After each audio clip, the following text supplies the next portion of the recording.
earnings. Ayun, okay.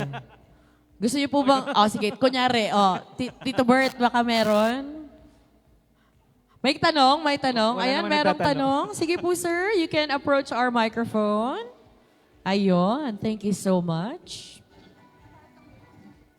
Hello po, I'm Hello po. Christian Roquino from St. Dominic de Guzman Parish, Christian. Santo Domingo, Albay. Gandang So, hapon. may question po ako.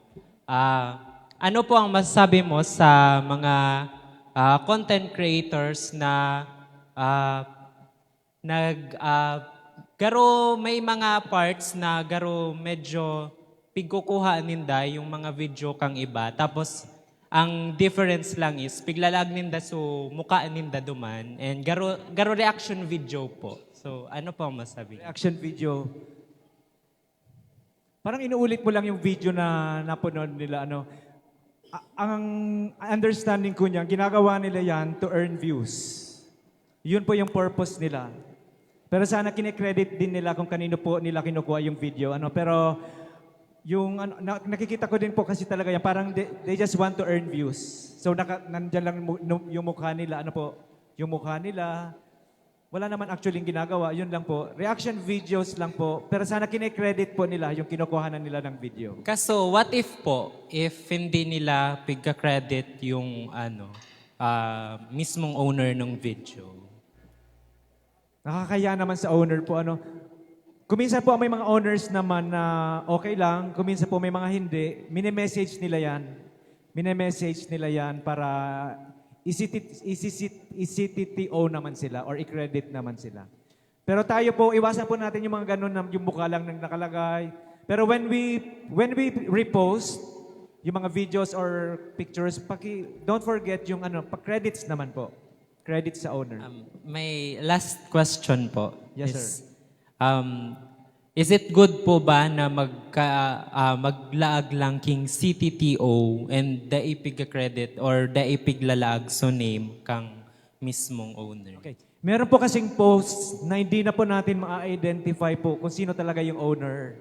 Especially po yung mga funny pictures, funny posts po hindi na natin makukuha kung sino yung, kaya ako po, yun yung ginagawa ko. Pag na-identify ko po kung sino talaga yung owner ng video or post na yon, kine-credits ko po siya. Pag hindi, si TTO po usually yung ginagamit. Okay, thank you po. Thank you, Sir Christian from Santo Domingo. Thank you po. Maraming salamat, Sir Christian. Another question for Sir Bert. Baka meron pa po tayong mga katanungan. Last few participants to give their questions to Sir Bert. Go ahead, sir. Hello, Sir Bert. Hello. I am Dominic Baliktar Hi, Sir from Dominic. Diocese of Legazpi, St. Michael, OWAS. Oh, So, gandang my hapon question po, Sir Bert, is do you agree po on the new bill that the content creators or vloggers should also pay tax? Oo nga po, lahat na lang po, Yes. So, kung yan po ang, final na po ba yun, Sir Billy? Final na po ba siya? O kawawa na naman. Kawawa naman tayo, So, kung gagawin po yan ng gobyerno, wala na po tayong magagawa. So, siguro, but may this not discourage us to continue to make contents. Yung tax po talaga, kuminsan po hindi natin maiwasan kasi dyan din po kumukuha yung gobyerno ng mga infrastructure, sa mga projects. So, but may this not discourage us. Kuminsan po meron din po talaga tayong kailangang gawin or i-return back. Meron din po meron din tayong kailangang ibigay sa gobyerno para makatulong din po. Pero sana po hindi naman masyadong mataas, Yes, so good po. Thank you po, Sir Bert. Thank you, Sir Dominic. Maraming salamat. Siguro last question for Sir Bert. Here we go. At exactly 2:26. Madali na yung earnings na. Aka na lang.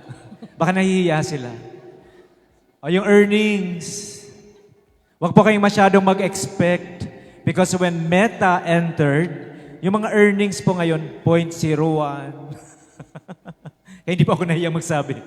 $0.01, Kung minsan po may kukuha na po ako ng video, oy, mag-share ka naman, i-share mo naman sa amin yung makukuha mong earnings dyan.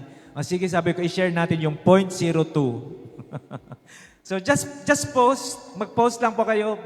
Mag-antay na lang po natin. Di ba kung minsan may makikita po pala kayo dyan na post, ay, umabot na pala ng 1.5 million views. Hindi natin alam kung alin po ang magte-trend. Hindi natin alam kung ano hindi magte-trend. Basta don't expect too much.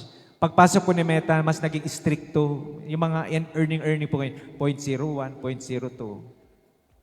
Namimigay po, i-convert po yan into cash ng Facebook pag naging $100. Yan po. Thank you. Thank you, Ate Kaling. All right, ladies and gentlemen, once again, palakpakan po natin Mr. Bert Nunez.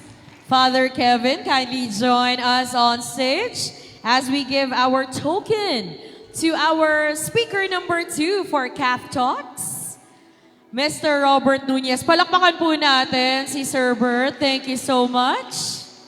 Salamat, Father Kevin. Sa muli po, itong Bicol Catholic Media Convention 2025.